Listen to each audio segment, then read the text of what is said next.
8 years of silence, broken by a knock that could cost him everything. Tobias Redmont, a man who turned his back on the world, faces a storm unlike any other. 10 Apache women, desperate for shelter, hunted by men close enough to smell his chimney's smoke.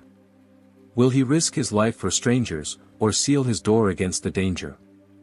Stick around to find out, and if you're hooked, give the channel a subscribe for more stories that grip you from the start. He froze, leather still in his hands. Nobody came to his ranch. Not anymore. Not since he'd made it clear that Tobias Redmont wanted nothing to do with the world beyond his fence line. The knocking came again, harder this time, accompanied by voices speaking in a language he recognized but hadn't heard in years. Apache. His blood turned cold. The last time he'd heard that tongue, his wife and daughter were still breathing. The last time strangers had come to his door in the night, he'd buried everything he loved in the morning. His hand moved instinctively to the rifle mounted above the mantel. Muscle memory from nights when sleep came with one eye open. But something stopped him. Maybe it was the tone of the voices, not war cries or demands, but something that sounded almost like pleading. Maybe it was the way the wind carried their words, broken and desperate.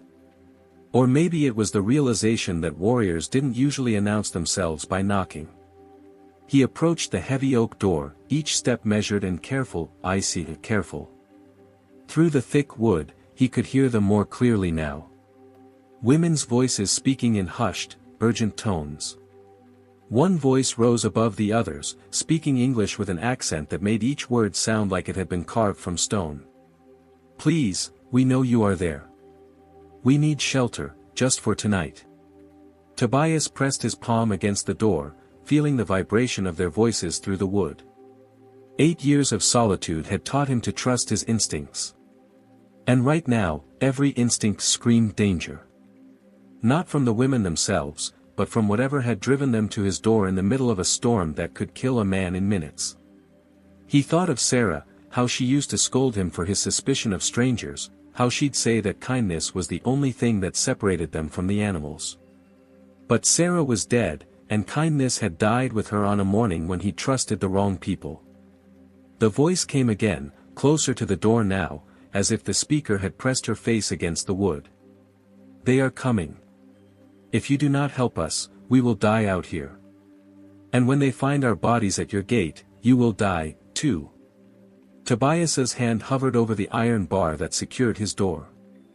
In 8 years, he had never removed it for anyone. But something in that voice, a certainty that made his stomach drop, told him that tonight, everything was about to change. Because somewhere in the darkness beyond his ranch, riders were closing in.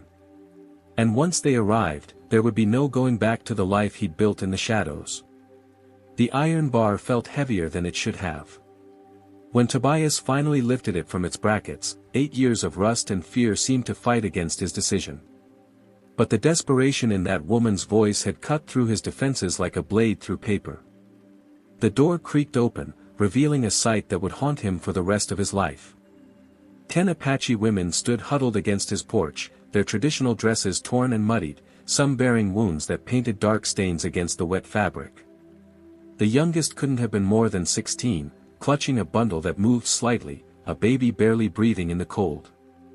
The oldest had silver threading through her black hair and eyes that had seen too much death. But it was the woman who had spoken through the door that commanded his attention. She stood slightly apart from the others. Her chin raised despite the exhaustion etched into every line of her face. Blood trickled from a cut above her left eye, and her dress was torn at the shoulder, but her gaze held his without flinching. "I am Ayana," she said, her English careful but clear. "These are my sisters, my daughters, my people. We have been running for 3 days." Tobias opened his mouth to speak, then closed it. Questions crowded his mind, where they'd come from, why they were alone, what kind of men were chasing them. But the sight of the baby's pale lips stopped his words. Some things mattered more than answers. "Come in," he heard himself say, stepping back from the doorway. Quickly, they moved like shadows, filing past him into the warmth of his main room. Tobias had forgotten how small his home felt with other people in it. For 8 years, it had been his fortress, his refuge from a world that had taken everything. Now, it seemed to shrink around these women who brought with them the smell of rain and fear and something else. The metallic scent of blood that wasn't entirely their own. Ayanna was the last to enter, and as she passed him, she spoke in a voice barely above a whisper. "The soldiers who hunt us, they are not far behind. Maybe an hour, maybe less. They will not stop until every one of us is dead." Tobias closed the door and slid the bar back into place, knowing it was probably useless now. His sanctuary had been breached, not by force, but by choice, and there would be consequences. There always were. "Why?" he asked, turning to face Ayanna. "Why are they hunting you?" Her dark eyes found his, and in them he saw a familiar pain. The look of someone who had lost everything and lived to tell about it. "Because we ran instead of dying quietly. Because we chose to live when they expected us to accept death. Because some of us fought back when they burned our village and killed our men." The baby in the young woman's arms made a weak sound, and Ayanna's jaw tightened. "And because one of their officers will not see morning if we live to tell what he did to my youngest sister." Tobias felt something cold settle in his stomach. He'd known soldiers like that. Men who wore uniforms but had forgotten what honor meant. Men who took what they wanted and killed anyone who might speak of it later. "How many are coming?" he asked. 8, maybe 10, led by a captain named Morrison. "He has been hunting Apache villages for months, claiming we are hostile. But his real enemy is anyone who might report what kind of man he truly is." Tobias moved to the window, peering through a gap in the shutters at the storm-lashed darkness beyond his fence. Nothing moved that he could see, but that meant little. Professional killers knew how to move unseen, especially when they thought their prey was trapped. He turned back to the women who were now clustered near his fireplace, some tending to wounds while others comforted the youngest among them. They looked like survivors, not warriors. But he'd learned long ago that survival sometimes required a man to become something he'd never planned to be. "There is a cellar beneath the kitchen," he said to Ayanna. "Stone walls, hidden entrance. It might hold all of you, but it'll be cramped." She shook her head slowly. "If they search and find us, you die with us. If they find an empty house with signs that people were here, they might believe you were not involved. We will not make you an enemy of the United States Army." Tobias almost laughed. 8 years too late for that conversation. "Lady, I became their enemy the day I decided to live past what they did to my family. The only question now is whether we run or whether we make them pay for coming here." Something flickered in Ayanna's eyes. Surprise, recognition, maybe even hope. Outside, the storm was beginning to weaken. And with it, the cover that had protected them this far. Because in the distance, barely audible over the dying wind, came the sound of horses moving through mud and the low voices of men who thought they had their prey cornered. The sound of approaching horses cut through the storm like a death sentence. Tobias moved with the efficiency of a man who had survived by thinking 3 steps ahead, grabbing his rifle and a box of ammunition from the cabinet. But as he turned back to the women, he saw something that stopped him cold. Ayanna was no longer the desperate refugee who had begged at his door. She stood differently now, her posture straight and commanding, and in her hands was a knife that gleamed with more than just firelight. The other women had transformed too. Some clutching weapons they'd hidden beneath their torn dresses. Others positioning themselves with the practiced ease of people who had fought before. "You are not helpless," Tobias said, understanding flooding through him. "We never were," Ayanna replied, her voice carrying a hardness that matched the steel in her grip. "But sometimes it is better to let men think what they wish to think. Captain Morrison believes he is hunting frightened women who will cower and beg. He is about to learn otherwise." The youngest woman with the baby moved toward the back of the house without being told, and 2 others followed her. They knew what they were doing, had planned for this moment. Tobias realized he wasn't sheltering helpless refugees. He was harboring warriors who had been playing a longer game than he'd understood. "How many men have you killed?" he asked Ayanna directly. Her dark eyes met his without shame. "Enough to know that Morrison's soldiers are not the first to underestimate Apache women. They will not be the last, but they may be the most surprised." Outside, the voices grew clearer. Men calling to each other through the rain, coordinating their approach. Tobias could make out at least 6 distinct voices, maybe more. Professional soldiers, but operating in territory they didn't understand. Hunting prey they had completely misjudged. "The cellar," Tobias said again, but Ayanna shook her head. "We run now, and they follow us forever. We hide, and they search until they find us. But if we end this here tonight, the hunting stops." Tobias felt something he hadn't experienced in 8 years. The cold clarity that came before violence, when survival stripped away everything except what needed to be done. These women hadn't come to his ranch by accident. They'd chosen this ground, this night, this storm. They brought their war to his doorstep because they knew exactly what kind of man he used to be. "What do you need from me?" he asked. Ayanna's smile was sharp as her blade. "Captain Morrison expects to find helpless women. Instead, he will find us. But when his men see a white rancher fighting alongside Apache, they will hesitate. That hesitation will cost them everything." A horse nickered close to the house, and heavy boots splashed through the mud outside. Someone was moving around the building, checking for exits, planning their assault. In minutes, they would be inside, expecting to find cowering victims. Tobias checked his rifle, ensuring a round was chambered. Sarah's voice whispered in his memory, reminding him that kindness was what separated them from animals. But kindness, he was learning, sometimes wore the face of violence when it was the only thing standing between innocence and evil. "There is something else," Ayanna said quietly. "When this is over, if we survive, you cannot stay here. Morrison's death will bring questions, investigations. They will come looking for answers." Tobias nodded. He'd known that the moment he'd opened his door, 8 years of peace was ending tonight. But maybe that was how it was supposed to be. Maybe some men weren't meant to hide from the world forever.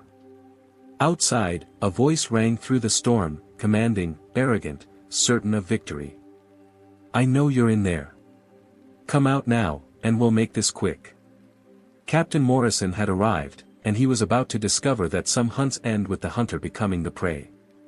Tobias positioned himself at the front window while Ayanna and 3 other women spread throughout the main room, invisible in the shadows cast by the dying fire. The remaining women had melted into the back of the house, creating multiple lines of defense that would confuse any assault. These weren't desperate refugees. They were a coordinated war party that had been planning this confrontation for days. "Rancher," Morrison's voice boomed again. "We're tracking dangerous fugitives. Open this door, or we'll assume you're harboring enemies of the United States." Through the shutters, Tobias could see shapes moving in the darkness. Soldiers spreading out around his house, taking positions that would prevent escape. Standard military tactics, but they were operating under false assumptions. They thought they were surrounding a cabin full of frightened women and maybe one sympathetic rancher. Ayanna appeared beside him, moving so silently he didn't hear her approach. "The one by the barn," she whispered. "He is Sergeant Blake. He was there when they killed my husband. The one near your well, that is Corporal Hayes. He held my sister down while Morrison—" She didn't finish the sentence. She didn't need to. Tobias felt something dark and familiar rise in his chest. The same cold rage that had sustained him through 8 years of isolation. These weren't soldiers anymore. They were predators in uniform. And predators understood only one language. "How do you want to do this?" he asked. "Morrison will come through the front door. He always does, wants to see the fear in his victims' eyes. His men will come through the back and sides, but they expect to find women too frightened to fight and a rancher too scared to resist." She handed him something, a small mirror polished to shine. When you see the signal, take Morrison. We will handle the rest. Tobias was about to ask what signal when a new voice cut through the storm. Young, uncertain, nothing like the harsh commands they'd been hearing. Captain, sir, maybe we should just search the place and move on. Could be just some old rancher riding out the storm. Morrison's laugh was ugly. Private Wilson, those tracks led right to this door. 10 women moving fast, bleeding in at least 3 places. They're in there, and so is anyone stupid enough to help them. We do this by the book. My book. Tobias heard the unmistakable sound of rifles being readied, safeties clicking off. Whatever was about to happen, it was happening now. If you were Tobias, what would you do? Open the door and try to negotiate with men who had already decided to kill everyone inside, or trust these Apache women who had turned his sanctuary into a battlefield? Tell me in the comments. I need to know which side you choose. Because what Tobias decided next would determine whether justice or murder ruled this night. He made his choice. The front door exploded inward as Morrison kicked it open, his rifle raised and ready. But instead of finding cowering women, he found himself staring down the barrel of Tobias's Winchester. For a split second, confusion flickered across the captain's face. This wasn't how it was supposed to go. That second of hesitation was all Ayanna needed. The mirror flashed in the firelight, reflecting a signal to positions throughout the house. The storm that had hidden the soldiers' approach now muffled the sounds of what followed. The whisper of blades finding their targets, the muffled grunts of men who died before they could scream, the wet sounds of justice being served with Apache steel. Morrison's eyes widened as he understood he'd walked into a trap, but understanding came too late. Tobias's finger tightened on the trigger, but before he could fire, Ayanna appeared behind the captain like a shadow given form. "This is for my sister," she whispered in Morrison's ear, her blade sliding between his ribs with surgical precision. Morrison dropped his rifle, his hands clutching at the wound. But Ayanna wasn't finished. She wanted him to see her face, to know who had brought him justice. "And this is for every woman you thought was too weak to fight back." But as Morrison fell, a new sound reached them through the storm. More horses, more voices. Morrison hadn't come alone after all. Somewhere in the darkness, reinforcements were approaching. And the real battle was just beginning. The sound of approaching reinforcements turned Tobias's blood to ice. Through the broken doorway, he could see torch flames dancing in the darkness. At least a dozen riders, maybe more. Morrison had been the advanced party, not the main force. The real army was just arriving. Ayanna pulled her blade free from Morrison's chest, her face grim as she processed what they were hearing. Around the house, her women appeared from the shadows like ghosts, each confirming what Tobias already knew. Morrison's original squad was dead, but their victory had lasted exactly 30 seconds. "How many?" Ayanna asked the woman who materialized beside her. 15 riders, maybe 20. They heard the gunshot. They know something went wrong. Tobias felt the familiar weight of impossible choices settling on his shoulders. Fight and die, or surrender and die slower. But as he looked at these women who had turned his sanctuary into a battlefield, he realized there might be a third option. One that required him to become the man he used to be before grief had turned him into a hermit. "The storm cellar," he said quickly, "not to hide, to survive what comes next." Ayanna shook her head. "We cannot run from this many. They will hunt us across 3 territories." "We're not running," Tobias replied, moving toward a cabinet he hadn't opened in 8 years. Inside, wrapped in oiled cloth, were things he'd hoped never to touch again: dynamite, fuses, the tools of a man who'd once demolished mountainsides to build railroads, and later other things when the war had required it. "My ranch sits on a hill," he explained, his hands working automatically to prepare charges. "Natural drainage runs down both sides.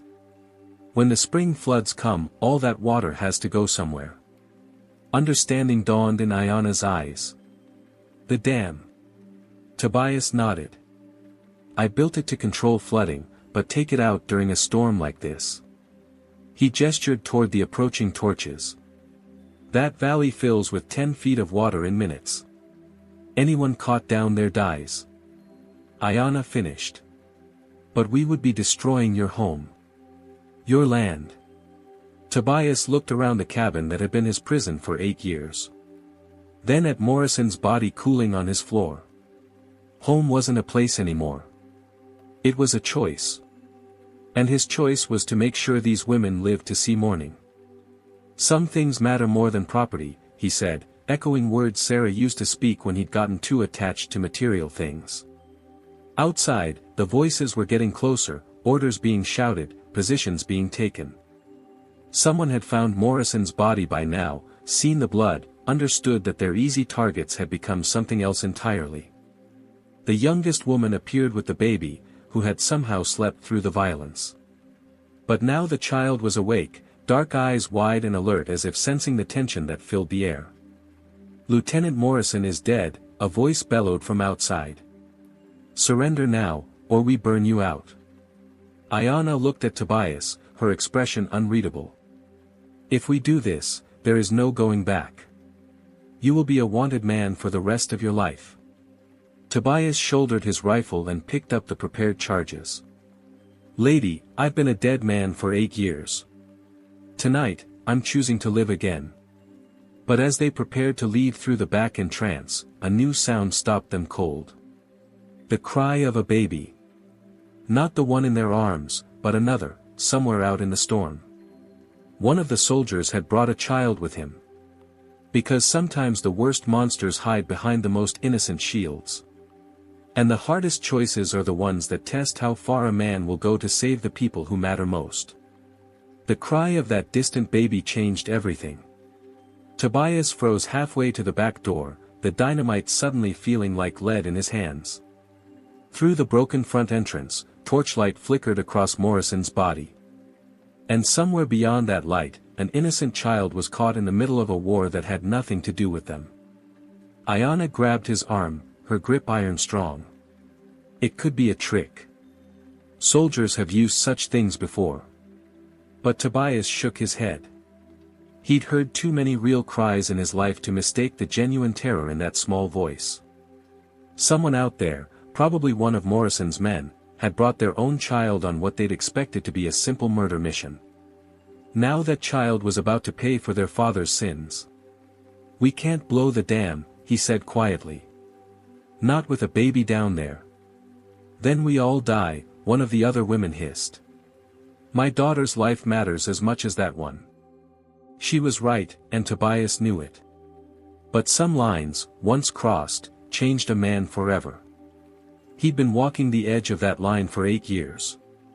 And tonight, he either stepped back or fell off completely. There's another way, he said, setting down the explosives. Harder, more dangerous, but it keeps everyone breathing. Ayanna's eyes narrowed. Tell me. We make them think we're trapped. Make them overconfident. They'll send men to flush us out while the rest stay back with the horses. He paused. And whoever brought that baby, that leaves us outnumbered 3-1. In a fair fight, yes, but this won't be fair. Tobias moved to another cabinet. This one containing items that spoke to a different kind of warfare, caltrops, iron spikes designed to lame horses, tripwires that could break a man's neck in the dark, bear traps that had never seen a bear but had tasted human flesh during the war. 8 years ago, I turned this place into a fortress because I was afraid of dying. Tonight, we're going to use those defenses to make sure other people live. Outside, the voices were organizing. Someone was taking command, probably Morrison's second. Orders were being given, positions assigned. They had numbers and training, but they were operating in the dark, on ground Tobias knew like his own heartbeat. How do we divide them? Ayanna asked. We give them what they expect, a last stand, barricade the front, make noise, make them think we're cornered and desperate. Half their force will come for us. The other half will stay back to secure the retreat route. And then Tobias smiled, and it wasn't a pleasant expression. Then we show them the difference between hunting frightened women and fighting people who've got nothing left to lose. The plan was simple, brutal, and completely insane. Ayanna and 4 women would create a distraction at the front of the house, making enough noise to draw the assault team. Meanwhile, Tobias and the remaining women would circle around through terrain only he knew, targeting the reserve force and hopefully getting that baby to safety. If this goes wrong, Ayanna said as they prepared to split up, Morrison's death will mean nothing. They will paint us as savage murderers and use our bodies to justify 10 more raids. And if we do nothing, Tobias replied, that baby out there dies for its father's crimes, and you all die for the crime of wanting to live. Sometimes the only choice is between bad and worse. If you're enjoying the story, subscribe to the channel. The baby's cry came again, weaker now, and Tobias felt time slipping away like water through his fingers. Every second they delayed was another second closer to a child's death. Another moment that would haunt him if he survived this night. "Move," he whispered.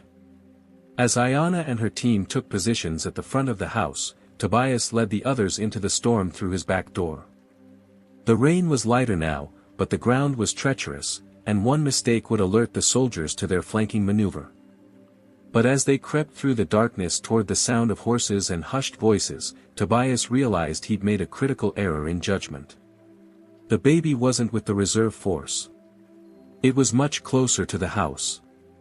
Somewhere between the two groups, which meant saving the child would require walking directly into the crossfire.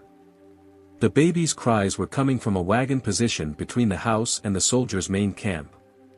As Tobias crept closer through the mud and darkness, he could make out the shape of a military supply cart. And beside it, a woman hunched over something small and moving, not a soldier's wife.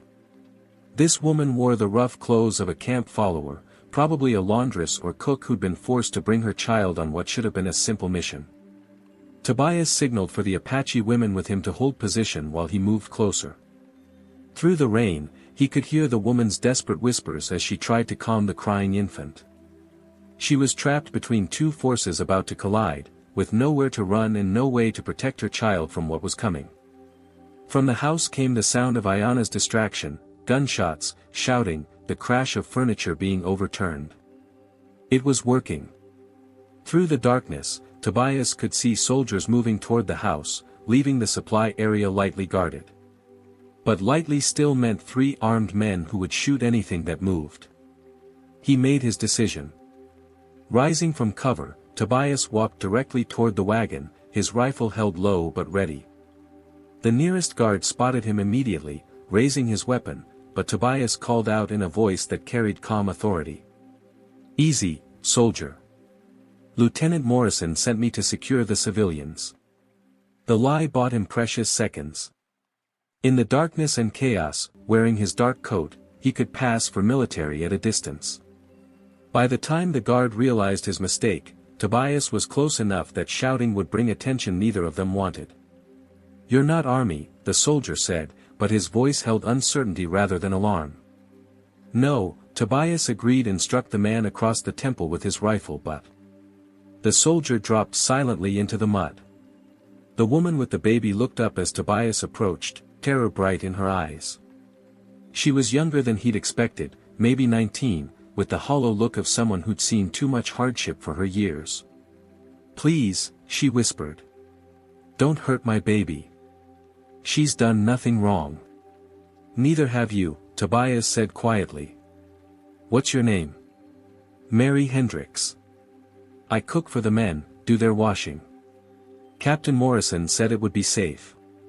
Said we were just going to arrest some women who'd stolen horses." Tobias felt anger burn in his chest. Morrison had lied to his own people. Turned a cook and her baby into unwitting accessories to murder, even dead. The man was still destroying lives. "Mary, I'm going to get you out of here, but I need you to do exactly what I say. Can you do that?" She nodded frantically, clutching her baby closer. "There's going to be more shooting in a minute. When it starts, you run toward that grove of trees and keep running until you can't hear the guns anymore. Follow the creek downstream. It leads to a trading post about 5 miles south. Tell them Tobias Redmont sent you. What about you? She asked. Before Tobias could answer, the remaining guards spotted him. One shouted a warning while the other raised his rifle. But the Apache women Tobias had left in position were already moving, emerging from the darkness like vengeful spirits. The fight was brief and decisive. These soldiers had expected to face frightened refugees, not experienced warriors who'd been planning their revenge for days.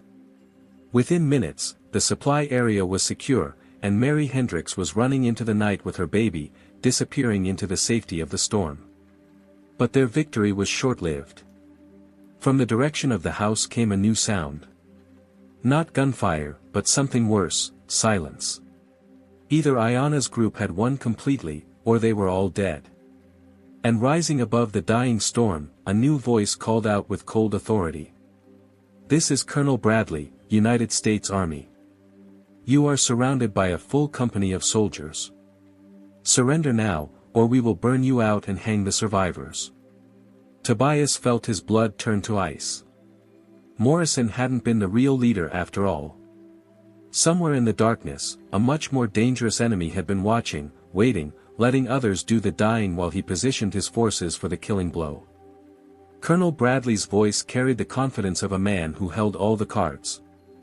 Through the darkness, Tobias could see torches spreading out in a wide circle around his property.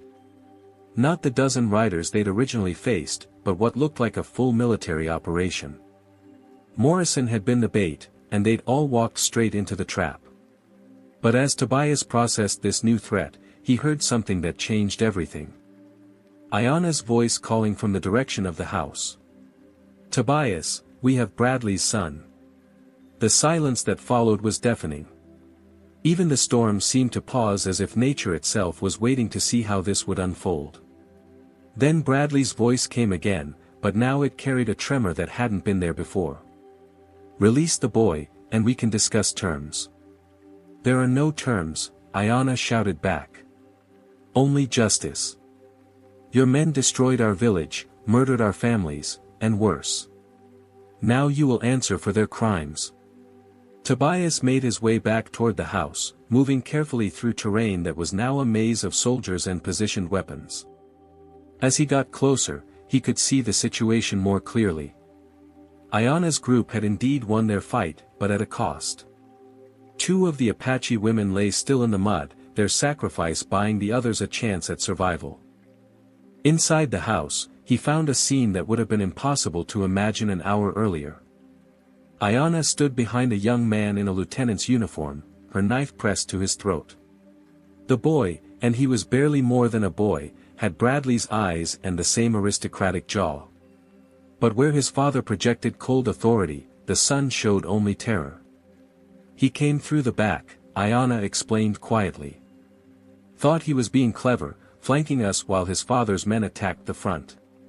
Instead, he delivered himself to us.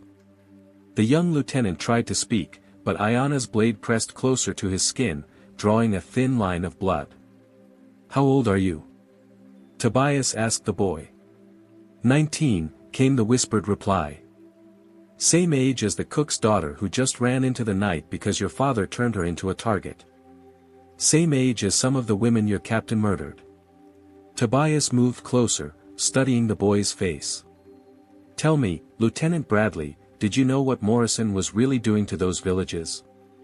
The young man's eyes flickered between Tobias and Ayana, understanding finally dawning. I thought we were suppressing hostile Indians. Father said they were raiders, that we were protecting settlers. Your father lied, Ayana said softly. We were living peacefully until Morrison came. We grew corn and raised children and bothered no one. But peaceful Indians don't justify military budgets, do they? Outside, Bradley's voice came again, more desperate now. I have 60 men surrounding this house. Release my son, and I'll give you safe passage to the territorial border. Tobias almost laughed. Safe passage from a man who'd built his career on broken promises and manufactured wars. But as he looked at the young lieutenant, he saw something that gave him pause. Genuine shock and growing horror as the boy began to understand what he'd been part of. "There's another way," Tobias said to Ayanna. "One that doesn't require his death. He is guilty by association. His ignorance does not absolve him. No, but his testimony might convict his father." The idea crystallized as he spoke.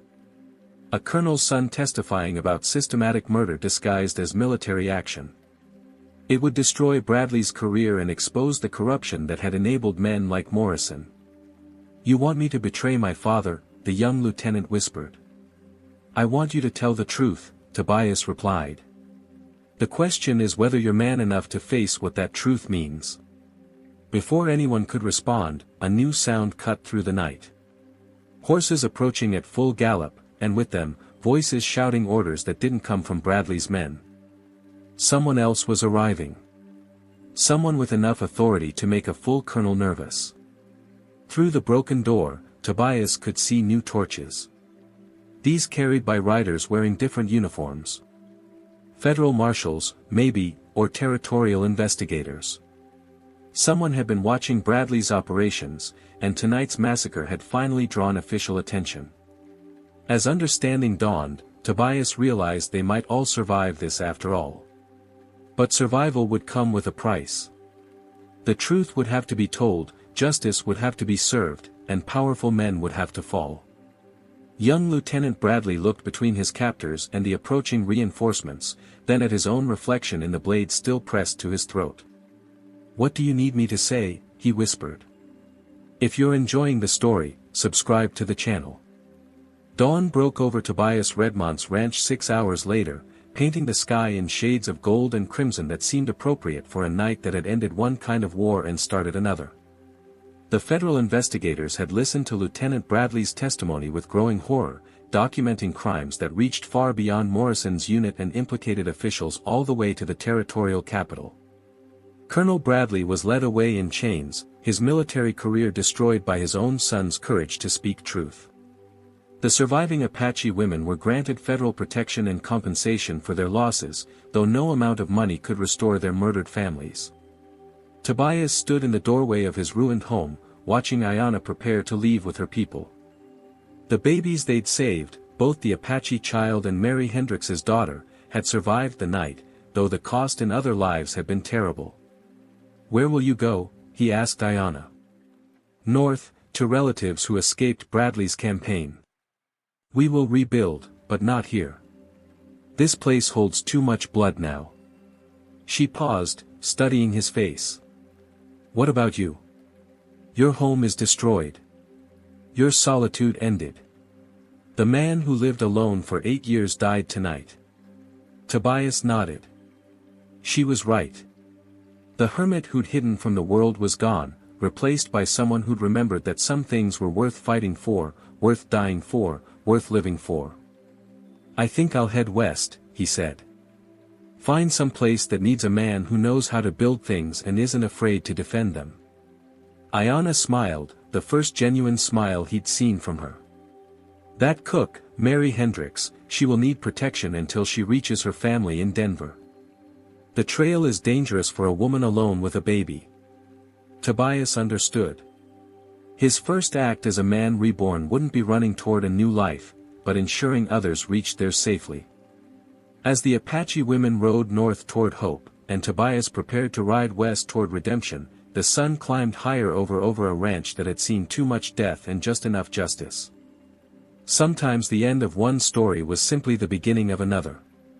And sometimes a man who thought he was finished with living discovered he was just getting started. Years later, travelers would tell stories of the night 10 Apache women and one lonely rancher stood against an army and won. But those who lived it knew the truth was simpler and more complex. Sometimes the hardest choice isn't between right and wrong, but between staying safe and staying human. And sometimes, when the choice matters most, being human is the only thing that really counts. Now, click on the video on the screen to hear a story even better than this one with a twist so powerful you won't forget it anytime soon. Click on the video.